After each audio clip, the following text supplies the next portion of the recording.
please present Dr. Mальцев that I have already told about?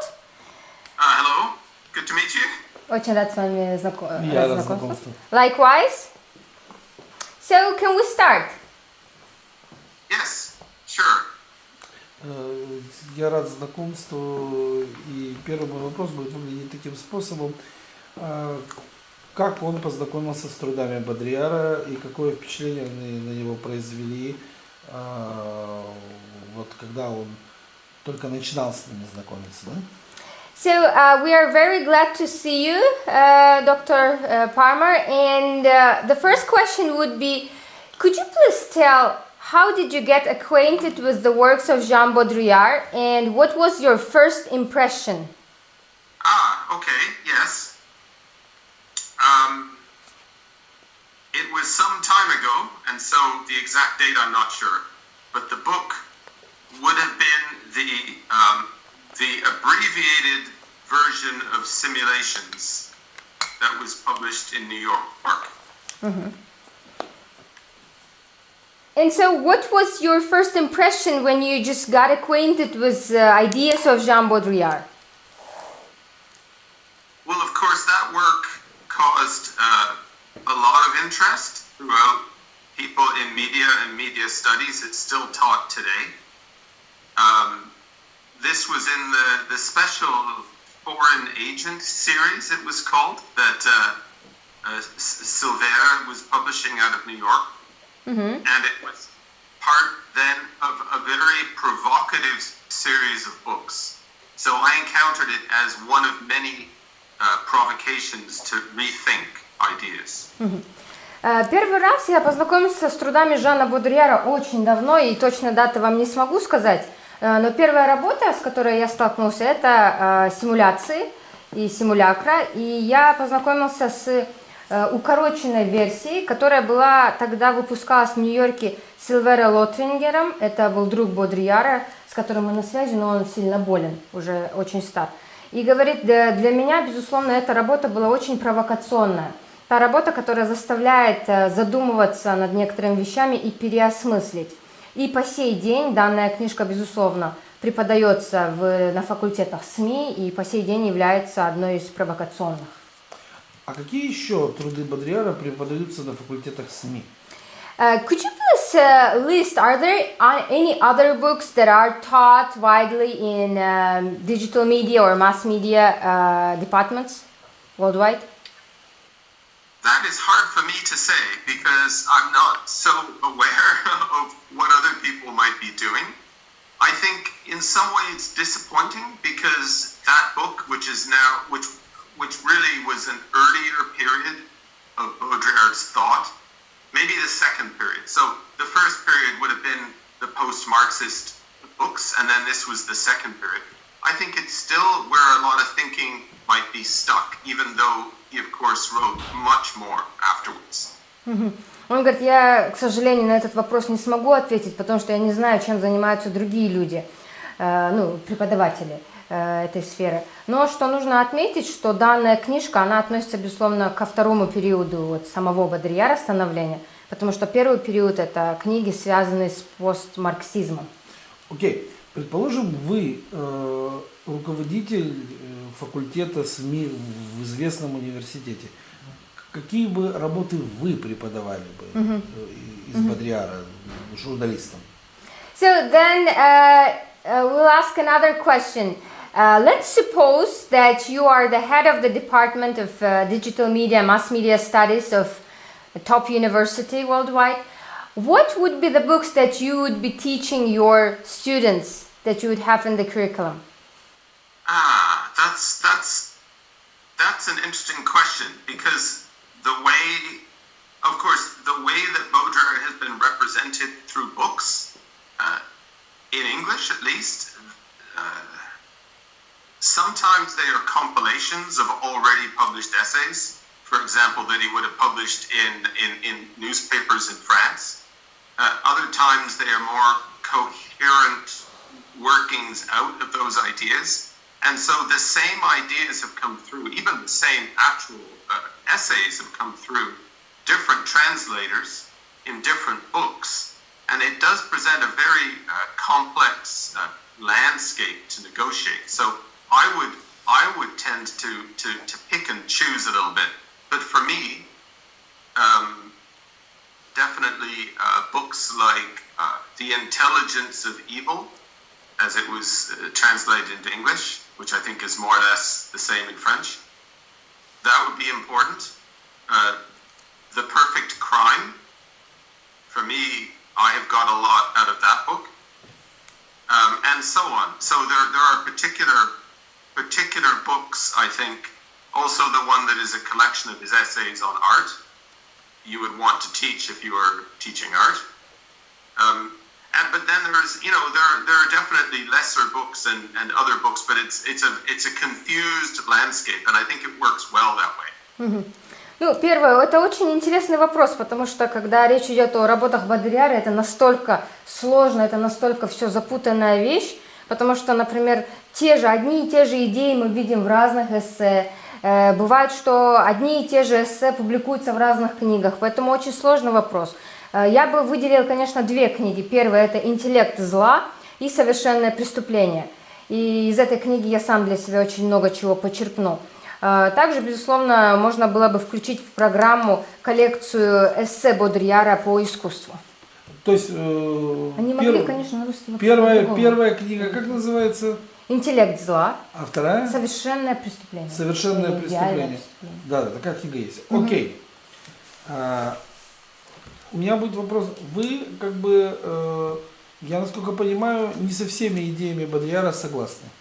As far as we do understand, are we here? As far as we do understand, you do not agree with certain ideas of Jan Boдрiyar. You critique them. Oh yeah. I don't think anyone could agree with all of his ideas. Я думаю, ни один человек в мире не согласится со всеми его идеями. Например, я согласен со всеми. For instance, Dr. Мальцев says, I do agree with all ideas of him. All ideas, okay. Well, some of them are self-contradictory, and I think they were designed to be disagreed with. I think Baudrillard was sometimes a provocateur who wanted people to disagree so that they engaged with the thinking and the ideas behind it. May I translate here? Yeah. Он говорит, что дело в том, что некоторые идеи Бодрийяра, они противоречат сами себе. И я считаю, что Бодрийяр специально сделал так, чтобы люди задумывались, он специально их провоцировал, чтобы они хотя бы над чем-то задумывались. Ну, я согласен в какой-то степени с моим коллегой, я просто хотел бы узнать, с какими идеями Бодрийяра не согласен мой коллега. Робин, да. То есть. So Oleg says that I do agree with you to a certain extent that Jan Boдрiyar was on purpose provocating people. So would you mind please listing the ideas where you disagree with Jan Boдрiyar? Sure, I will make an attempt at some, just off the top of my head. Okay, well, one area would be his interpretation of computers and internet technology and its social ramifications. So, for example, in Paul Hegarty's book on Baudrillard, Hegarty was critical about Baudrillard in these areas. I think Baudrillard failed to understand this technology. He didn't engage with the specifics of it, and he dismissed it in terms of the fact that it was a virtualization of other existing social relations. I doubt he ever engaged with social relations in the context of computers. Mm-hmm. So in other words, taking on the actual form and content of this medium. It didn't seem like he went into it at all. He just dismissed it in a fairly moralistic way. Ну, первое, я, конечно, постараюсь это сделать. Первая идея, с которой я не согласен, это интерпретация Бодрийяра технологии, как он это делает. Дело в том, что, например, в книге Пола Хегарти также есть критика Бодрийяра по поводу этого. Я считаю, что Бодрийяр смотрел только на моральную точку зрения вот этого всего и не пытался даже разобраться на самом деле. То есть он виртуально понимал или смотрел на социальные взаимодействия людей в контексте компьютеров, но достаточно глубоко в это не стал вникать. Не кажется ли моему коллеге, что он рассматривал отношение людей к технологии? Don't you think that Жан Бодрийяр... Что не был против никакой технологии, он рассматривал отношения людей и технологии. Could we suppose, or don't you think that Жан Бодрийяр actually looked at the attitude of people towards technology and did not attack the technology itself? No, I'd have to start looking at specific passages in his books, which I don't have to mind, but he did both. So, I mean, as a sociologist, he was not aware of the new social spheres that had developed with computer technology. So, for example, even in, say, gaming, where a game would not just be a virtual, you know, this sense of a replication of some outside world, but that new experiences could take place in a new social sphere within, say, a shared gaming environment. This is something that never appears in his work. He was unaware of it and or the reality of it. So a virtual murder for him would, or a virtual marriage within these environments, I don't think he would see the significance of that. Whereas for the people involved, it would be quite significant. And there's very interesting, you know, people that have studied the sociology of that world have made very interesting discoveries that Baudrillard just never got into the specifics of it. О чем он говорит? То есть, скорее всего, Бодрийяр делал и то, и то. То есть он также, в том числе, рассматривал отношения людей к технологии, так как между людьми и технологией. Он говорит, но чего Бодрийяр никогда не делал. Например, если мы говорим об играх, виртуальности, он никогда даже не думал, что, возможно, в этой виртуальности у людей могут сложиться какие-то новые переживания, многие новые социальные переживания, насколько это важно людям виртуально убивать или даже виртуально строить семьи. Например, Бодрийяр об этом никогда не задумывался и не писал об этом. Ну, почему же? Он говорил, что это симуляция. So, why not? So, for instance, Жан Бодрийяр did consider these things by telling that this would be a simulation. For instance, virtual murder would be a simulation, in his opinion, wouldn't be it? Yeah, but he's wrong. Because, okay, in the case of murder, he's correct, because no actual body is being killed. But say in the sense of a marriage or a social relationship, that is just as real or just as existent, let's say, for the people involved if it's in a virtual environment. So it is not just a simulation. So what he's failing to do is to distinguish between the different ontological layers of such an environment. So if we have the environment around us of physical objects and reality, that of course is there, and Baudrillard liked to give primacy to objects, which I don't disagree with. It's important to do that. So those objects are still there, and we have fictional objects, and we have social and institutional constructs in our world.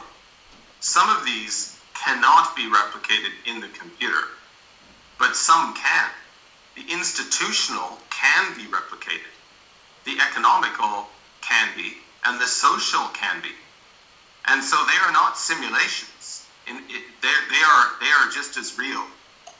Okay, like money in a virtual world is just as real as money in our world, because our money is also virtualized. Let me translate this. Он говорит, я не согласен с Бодрийяром в какой-то степени, потому что он не смог различить онтологическую разницу слоев этой виртуальности. Вот, к примеру, если мы говорим о виртуальном убийстве, то, безусловно, это симуляция, но когда, например, люди строят семьи, там, знакомятся в виртуальном мире, для них это реально, это не симуляция, это по-настоящему. Это коммуникация. Все правильно. Я этот момент сейчас запишу, отдельно переведу. Это коммуникация, это не симуляция. Например, говорит, я, безусловно, согласен с Бодрийяром, что, например, объектам он дает настолько важное значение.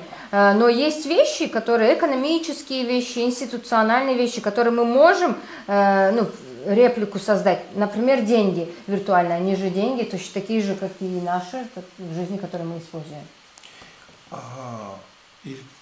Электронные деньги – это, в общем-то, как и деньги, с которыми мы имеем дело в жизни, они сильно отличаются друг от друга. Но это уже вопрос экономики. Вопрос экономики. А нас как раз интересует вопрос того, что, как мне видится, Бодрийяр – это человек, который открывал миру, что на самом деле происходит. Что на самом деле происходит. В каком мире мы живем, в какой культуре мы живем. Вот. И мы сейчас это ярко видим, да, то есть в связи, например, с пандемии коронавируса, да,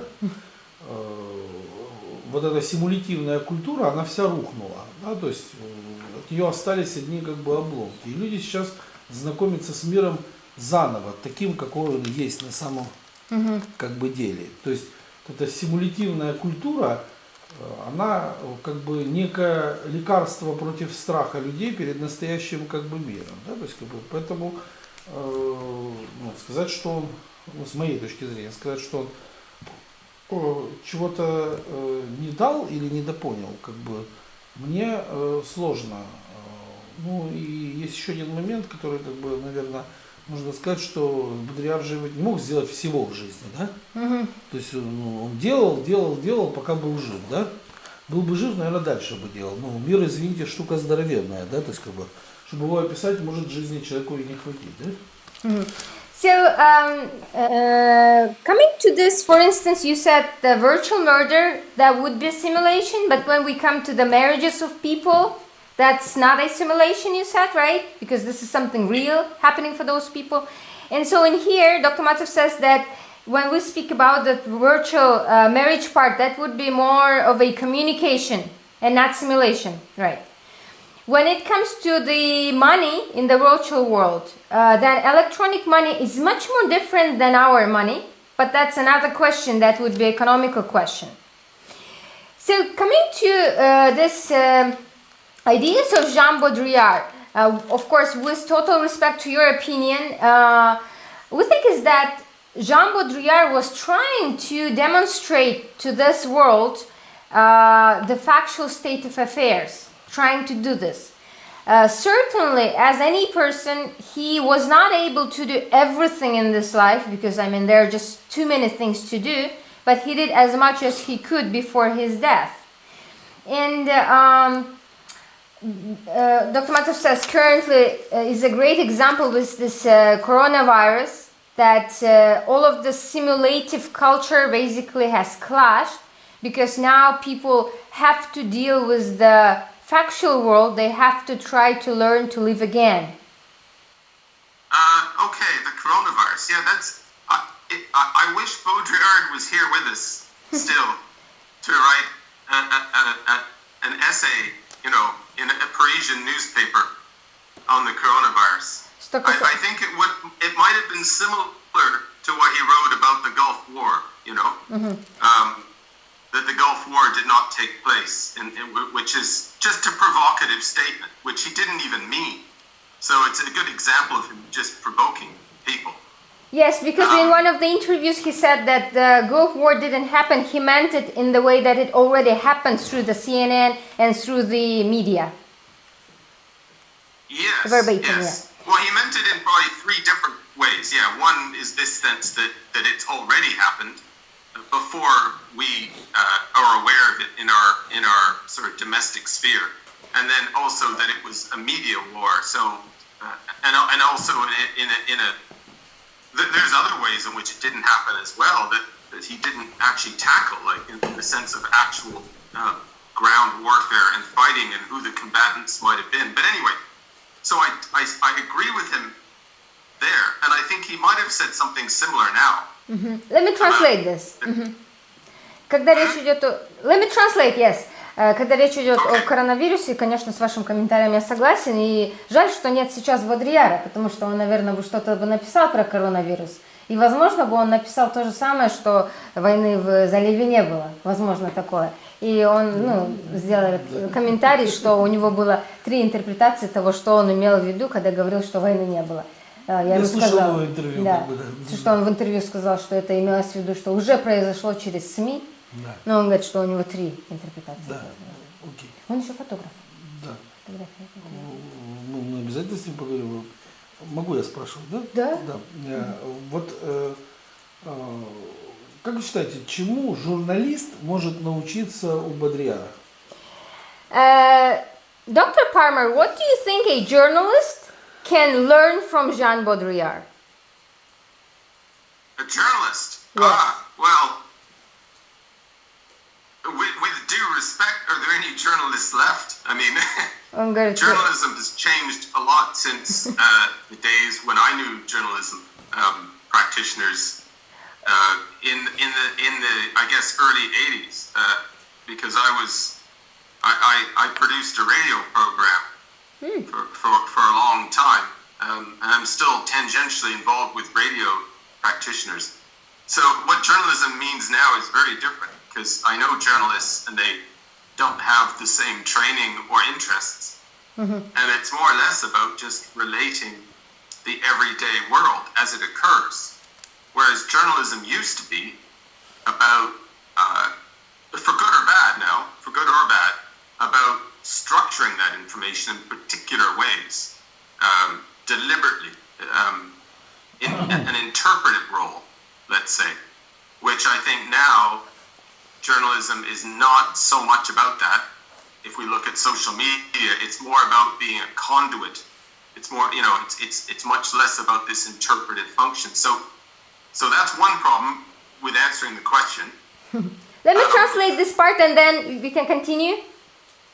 Он говорит, первое, конечно, с уважением к журналистике, но разве у нас есть сегодня журналистика? У нас что, остались какие-либо журналисты? Он говорит, безусловно, в ранних 80-х годах было все по-другому.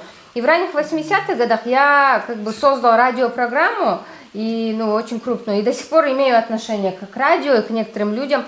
И тогда были журналисты совершенно по-другому. Хотя бы они учились очень конкретным способом структурировать информацию самостоятельно. А сейчас это просто передатчик массы информации людей, просто передатчик, то есть нету журналистики. И он сейчас будет продолжать. Okay. Please go on.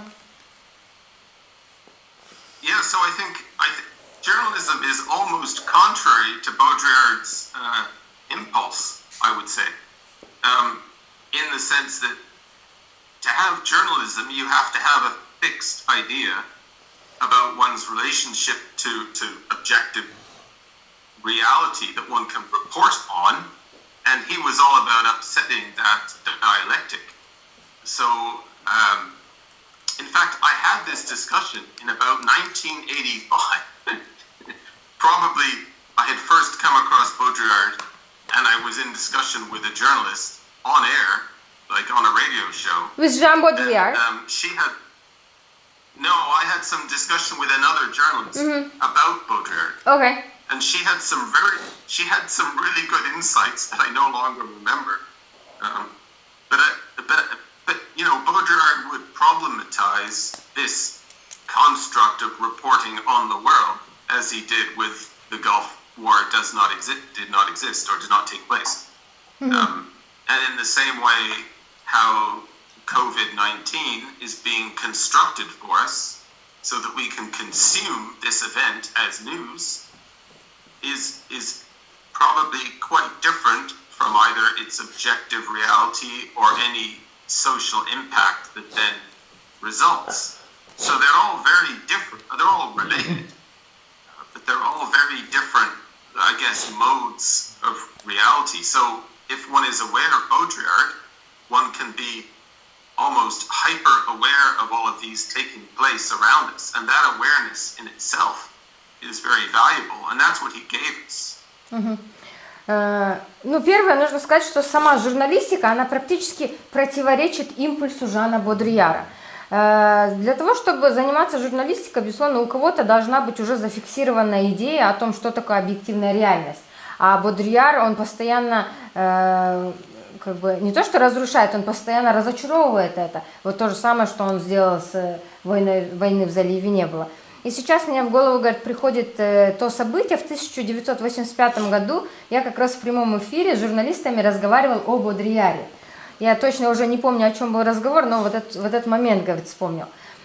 Также нужно сказать, что то же самое с коронавирусом. Тот человек, который знает или знаком с работами Бодрийяра, он осознает, что на самом деле происходит, и он даже может понять, что на самом деле вот коронавирус нам специально сконструировали и так его подали, что мы теперь это потребляем как некое событие и поддаемся всему, что говорят СМИ, не понимая, ну, на самом деле настолько большой социальный такое влияние или нет. То есть то, что нам Бодрийяр дал, ну, за что ему спасибо, это вот эту гиперосознанность насчет чего-либо. Прекрасно. Если мы будем говорить о пандемии коронавируса, еще один вопрос маленький, просто для того, чтобы уточнить вот то, что сказано. Вы считаете, большинство людей, они считают это Армагеддоном, ну, то есть как бы концом света сейчас?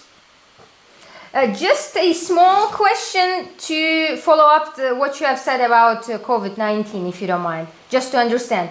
Dr. Mальцев is asking, do you think that most of the people around the world conceive this pandemic as something like the end of the world, something which is very, very major and dangerous?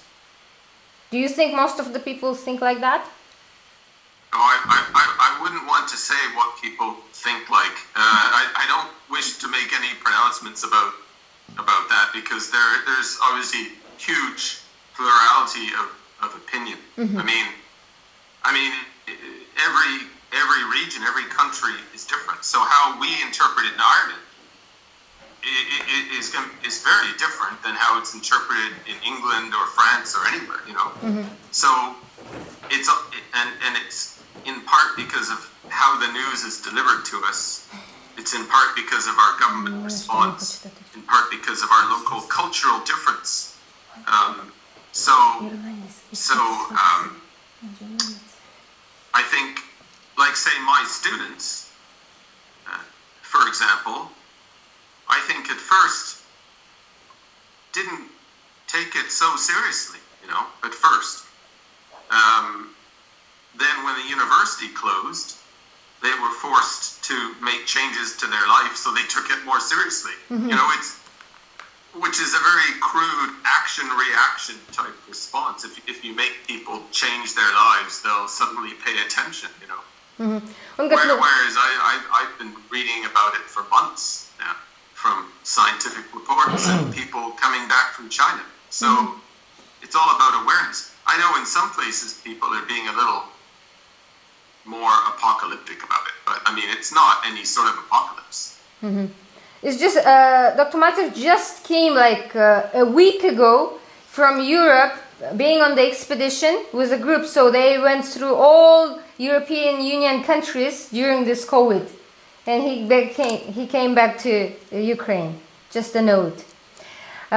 Он говорит, что я, наверное, не отвечу на этот вопрос, потому что очень много разных мнений есть, и я бы не хотела за всех как-то решить, потому что в каждой территории по-разному реагируют. Например, у нас в Ирландии Ну, например, мои ученики, они совершенно не обращали внимания на этот вирус, пока не закрыли университет.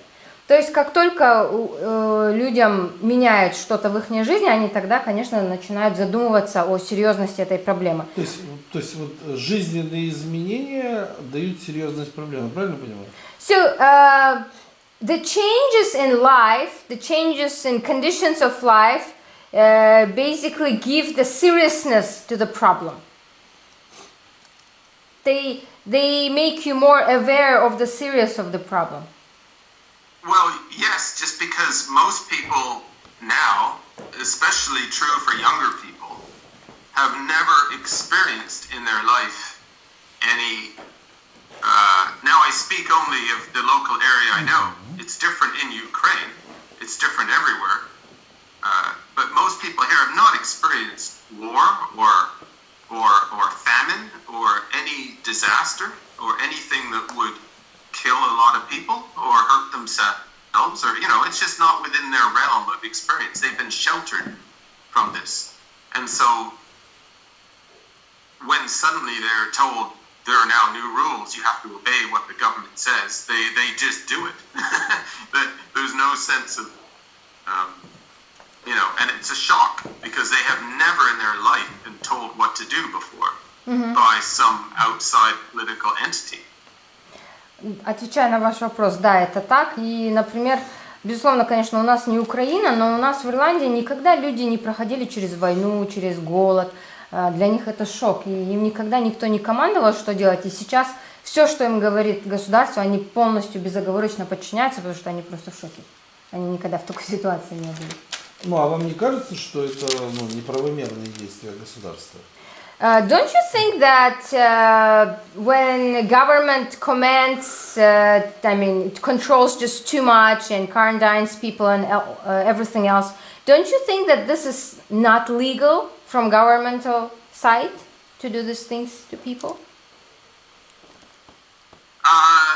Okay, so we're moving into a different realm of politics here and morality and I mean, whether it's legal or not is highly questionable. I don't know if it's legal.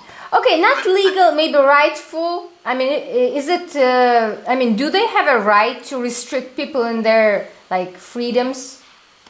Do you think that this is something proper to quarantine people?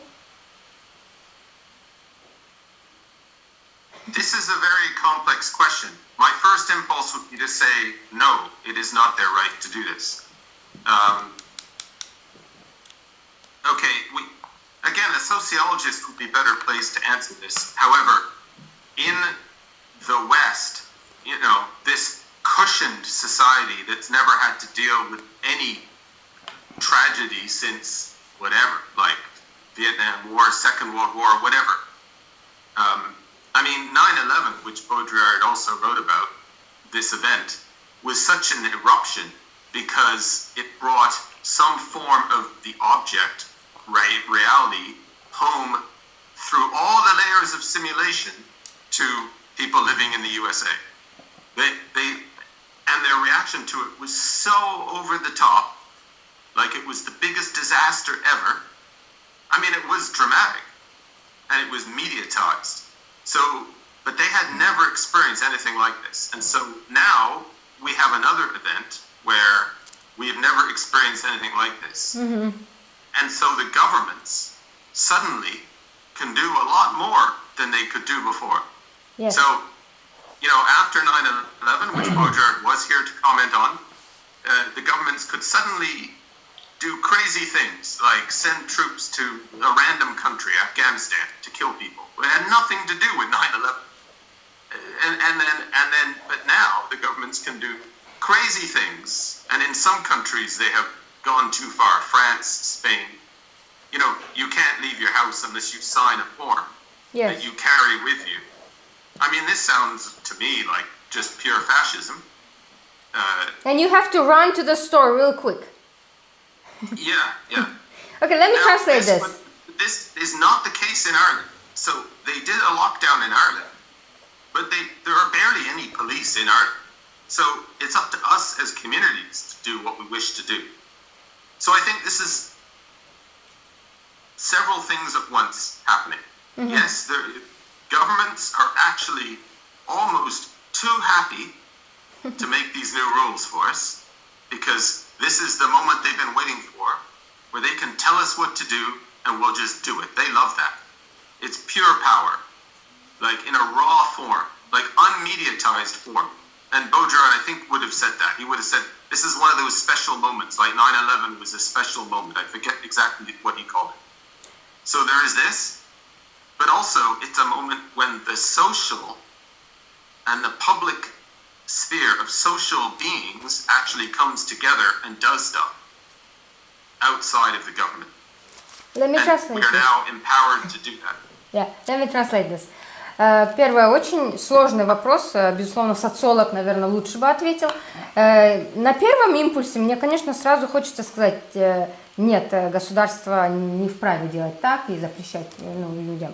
Но, с другой стороны, очень сложно ответить. Дело в том, что вот этот Запад, он сказал в кавычках, это настолько такое изнеженное общество, которое никогда не попадало в такие ситуации, для них это кажется трагедией.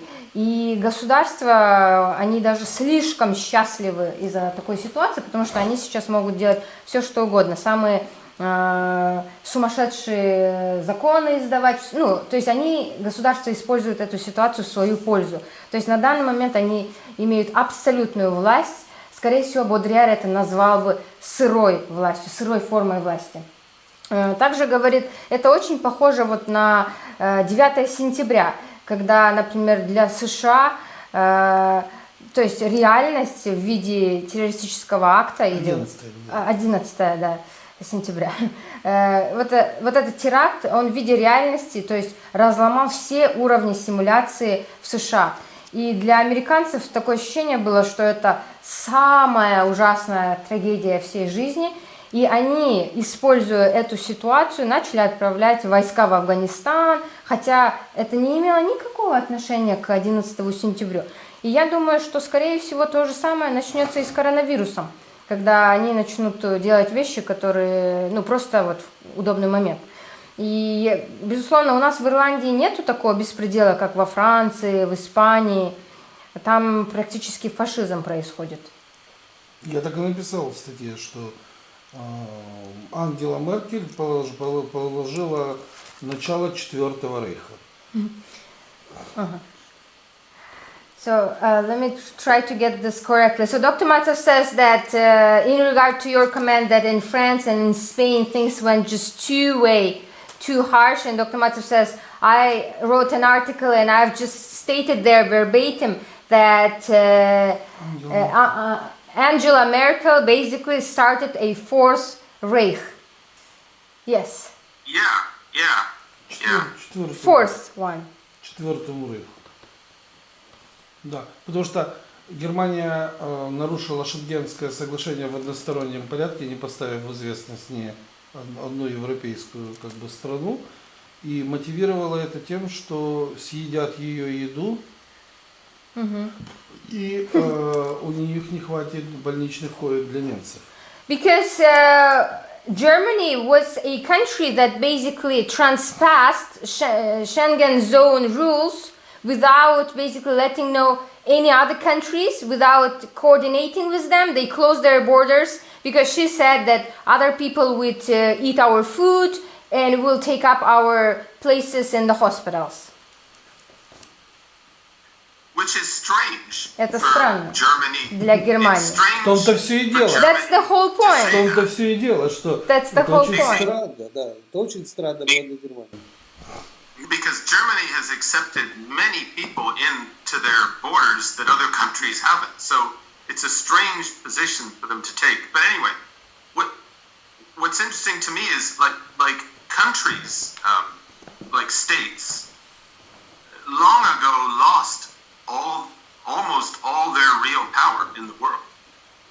I mean, since Second World War, of course they keep striving to exert power. But the trans-corporate, the globalism of corporations has long ago taken all the power from states and just manipulates states as these puppet entities now which is very clearly seen in some countries like the USA and others, but less clearly seen. But, hence the fact that no substantial change has occurred to face the climate crisis, because the corporations dictate all the so-called public or government policy. So states have almost no power. And even if occasionally they wage war and kill 100,000 people here or there, it's only because a certain missile company needs revenue that year. I mean, this is my cynical view. But now, suddenly the states can do something over their citizens. And so I'm sure they're just very happy about this. They're super happy. They're not happy that the stock market has collapsed, because all the people who control them need that money, but they're really happy that they can finally give us forms to fill out or tell us when we can go to the shops or have a curfew. Mm-hmm. And I understand, though, that it's also, on another level, somewhat necessary. Their glee is not necessary, but some of the actions are necessary. Mm-hmm. But people were doing it already. At least here in Ireland, people were already adapting. They actually didn't need the government to be so happy about enforcing these restrictions. Let me translate this. Sorry, I'll let you. Он говорит, да, очень странно, что Германия так поступает, потому что в какое-то время она приютила у себя очень много людей. У себя. Он говорит, самое интересное, что я считаю, что все страны на данный момент после Второй мировой войны, они не имеют никакой власти, потому что сейчас глобальные корпорации взяли вверх, и они просто играют со странами как игрушками, например, в случае США, то есть, и это, безусловно, мой циничный взгляд на это, но на данный момент я думаю, что все страны, они настолько счастливы, что у них появилась хоть какая-то власть над своими гражданами, и они сейчас командуют, что им делать. Они решают, когда ходить в магазины и так далее.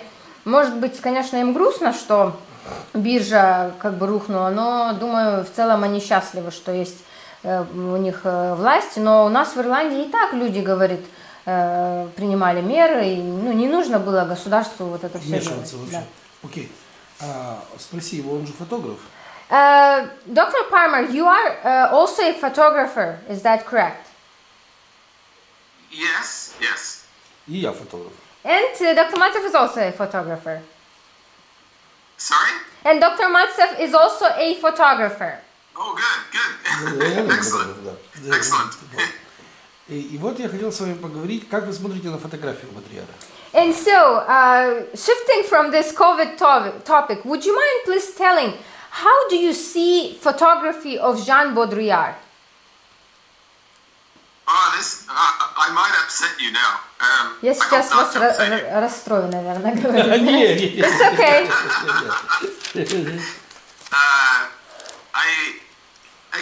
I find in many ways Baudrillard is so insightful, but about photography, less so. Now, his photographs I really like. His writing on photography I find totally contradictory to what he actually takes photos of. So maybe say that as first statement, like. You said that you really like photos of Jan Bodrayar, but what, the last part of the sentence? Yeah, but his writings about photography, I don't think are consistent with his own work. Окей. Он говорит, мне очень нравятся фотографии Бодрийяра, но я думаю, что то, что он пишет о своих фотографиях, это совершенно не соответствует действительности. Но это сложная философская конфигурация. It is a very complicated philosophical configuration in his writings. Somewhat, but then there are just some direct contradictions as well. So, for example, he wishes to claim, well, he follows Barthes, Camera Lucida. He follows this in part, but he ignores the important part of that, which is this emotional relationship that Barthes had in that book with his mother, particularly through the photography. but anyway, I mean, okay, so first, Baudrillard wishes to say that the photographs are of objects. This is the number one thing. They are just of objects. They are not of social relations. They are not about aesthetics either. There's a lot of things they're not supposed to be about. Okay, let me translate this because photography is very important, so I want to get everything verbatim, okay? Yeah. Yes. Он говорит, ну, первое, дело в том, что в какой-то степени я с вами согласен, что это сложная философическая конфигурация, но в какой-то части Бодрийяр крайне противоречит сам же себе. То есть видно, что он следует за Бартом, когда говорит о камере люсида. Но вот самое интересное, что Бодрийяр говорит, что фотография, мы фотографируем только объекты и ничего другого. То есть он не говорит, что не фотографирует социальные взаимоотношения, эстетику. То есть много чего, чего нельзя фотографировать, чего не фотографируется. Okay. Please go on. Yeah, so I can give several specific examples. So, Приведу несколько конкретных примеров. What I did just in the hour we had in between our talks is I got the book. Documentation has the same book. I just refreshed my memory on some specifics that I had forgotten. Я, говорит, повторил просто некоторые нюансы книги. So, first point is that Baudrillard wishes to claim that the photography is about objects and not about, say, social relations. And yet, he has photos in here of graffiti. So, art done on the walls of places by people who inhabit those places and create the places through their social acts, which is how all places are created, through social acts. And this is an enormous contradiction because those would not be of interest if we didn't have the relationship of the people in the frame, if there are any, or even just the people who previously created this art with the structuralist space it's in. So to me, that's a contradiction about the social importance of place that he is photographing. He's photographing the place, not just an object. Let me translate this. И вот конкретный пример из книги, которую я немножечко повторил перед нашим интервью. Дело в том, что Бодрийяр говорит, да, мы фотографируем только объекты, но смотрите, где К примеру, вот у него есть фотография граффити человеческих людей. Также он сам говорит, что мы, обживая какое-то место, мы его обживаем посредством некого социального акта. Так вот, когда он фотографирует это граффити, туда же уже входят некие социальные взаимодействия людей, но он по-любому говорит, что это просто объект, то есть он противоречит сам себе.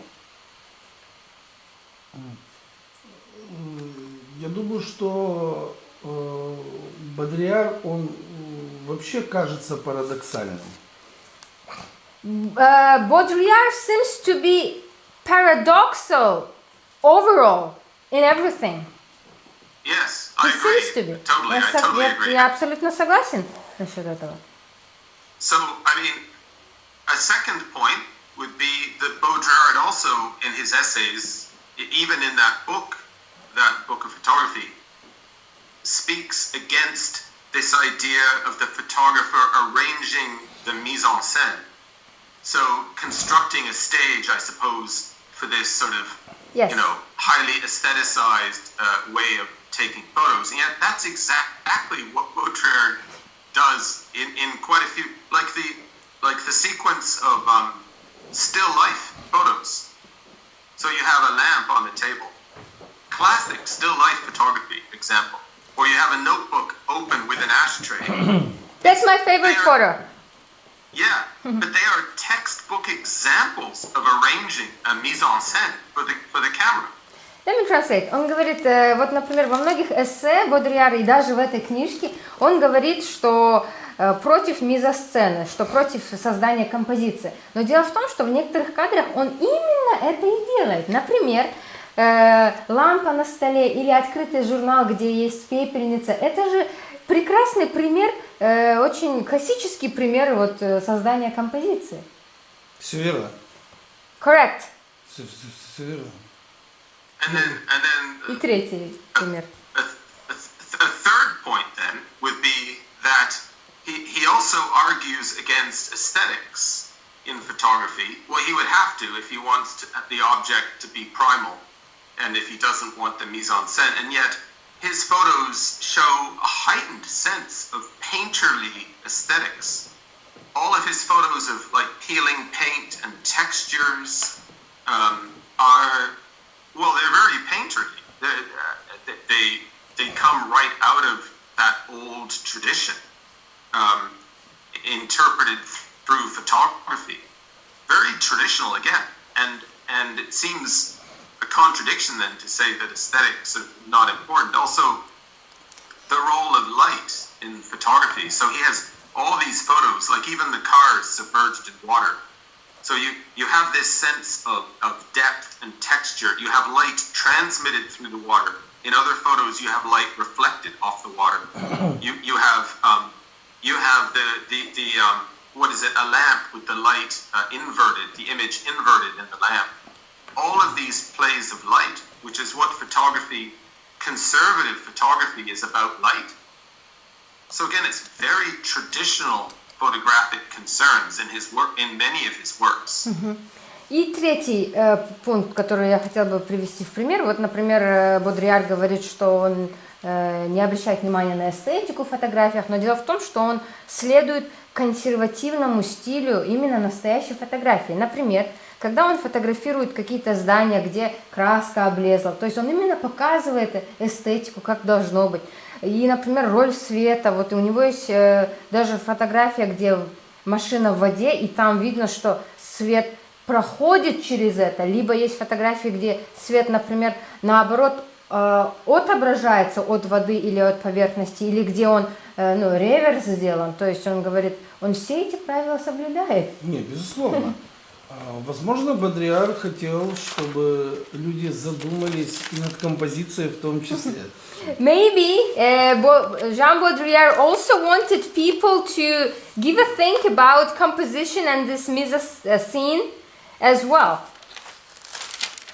Yeah, well, I can only say that I really enjoy his photography. They're really good. I mean, there's many great photos in the book, and I also saw some in exhibit in Germany once, and they're but then his writing about them.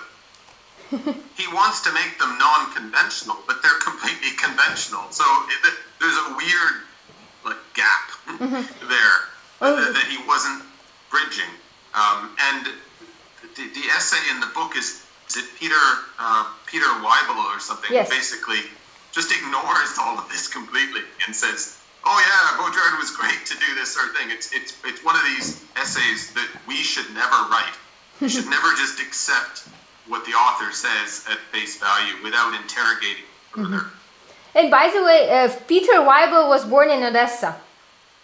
Was he? Okay. Yes. Okay. I got the name right, was it? Yes. Yeah, it was Peter Weibel. Yes. Yeah, okay. Этот Питер, который составил этот сборник, он родился в Одессе, он сказал. Мы с ним тоже точно на связи. Он говорит, все, что я могу сказать о фотографии Бодрийяра, это то, что я крайне восхищаюсь его фотографиями. И есть некоторые фотографии, они просто гениальны, но то, что он пишет о них, это неправда. Он постоянно хочет показать, что это нетрадиционный, неконвенциальный способ делания фотографий, но они просто чисто, именно следуют всем правилам фотографии. И то, что написал Питер Weibel, у него есть тоже были заметки, то, что он пишет, вообще этого никогда он не должен был этого писать, и мы никогда не должны читать, что автор пишет о своих фотографиях. В принципе, я его поддержу в этом вопросе в полном объеме. Dr. Мальцев says that in this regard about photography, he would completely agree with you. Как фотограф, я согласен полностью. As a photographer, he says, I totally support your point. Yeah. So I think like some of the photography I've done is strangely similar to Baudrillard, some of it, even though I wasn't directly influenced. But I think some of the thought processes are similar in terms of how we wish to represent the world through objects, except that I wouldn't make any big claim, you know, I wouldn't make the same claims about it though. I would just treat it as photography. And I think separating that act from the need to okay, I guess the point I'm making is about logos, about words, and needing to explain everything with theory. And I think what I found wonderful about photography is that I could remove words from my mind while I was doing it. The act is not about words or theory. So there's, you know. Он говорит, я сделала некоторые фотографии, которые на самом деле очень похожи на стиль Бодрийяра. Хотя я не следовала конкретным правилам Бодрийяра, но при этом я никогда не говорю, что мои фотографии, не приписываю того, что Бодрийяр своим фотографиям приписывает. И я считаю, что он просто пытается настолько все объяснить, все теоретизировать. А я смотрю на фотографию, это прекрасное занятие, где не нужно слов. Когда я делаю фотографию, мне не нужно слов. И, то есть, зачем они? Зачем теоретизировать вот эти все? Да, Роберт Капа когда-то говорил, что в 3 фотографиях мог сделать больше, чем написав 3 книги. Да? Yes, like Robert Capa said that in 3 images he can do more than in 3 books. Yeah, well, you can do different things in the images. You can do things that could never be done in the books. And likewise, of course, Baudrillard did things in his essays that you could never do in a photograph. Он говорит, да, безусловно, в фотографиях можно сделать то, что никогда в книжке нельзя сделать, но Бодрийяр делал и в своих книжках то, что никогда в фотографиях нельзя сделать. И мы его благодарим за интервью. Огромное спасибо, я получил огромное удовольствие. Спасибо большое, очень приятно поговорить. Так мало осталось высокоинтеллектуальных людей в этом мире, и для меня это просто большая честь. Dr. Parmar, Dr. Mata says that I really enjoyed this interview. Thank you so much. It was really great speaking with you because there are not many so highly intellectual people left in this world. So it was pure pleasure. Thank you. Well, it has been a pleasure. It was an unexpected thing to happen this week. It's always nice to have unexpected events that are pleasant. I think there's a lot of more intellectual people among young people, but they do direct it in a different way. It's not on display in the same way. The era that we are from, we feel like we have to always perform our intellect. And I think younger people, I know younger people do not have the same need to this performative need for their intellect, but it doesn't mean that they're not thinking and that they're not going to come up with the next radical idea. Он говорит, я тоже получила очень большое удовольствие от разговора, и это, для меня это очень неожиданное и очень приятное событие. Что касается интеллекта, я думаю, есть очень крайне интеллектуальных людей, но они просто молодые. Дело в том, что вот нашего возраста люди, нам приходится в силу нашей деятельности демонстрировать интеллект, хотим мы и не хотим, потому что мы работаем. А многие молодые люди, может быть, они очень интеллектуальны, но у них нет нужды, у них нет тех условий, где они могут его продемонстрировать. Но, возможно, и они когда-то предстанут перед нами со своими радикальными идеями. Окей. Thank you so much, and we'll be in touch. Okay. Thank you. See you later. Thank you very much. Bye. Thank you. Yeah. Bye.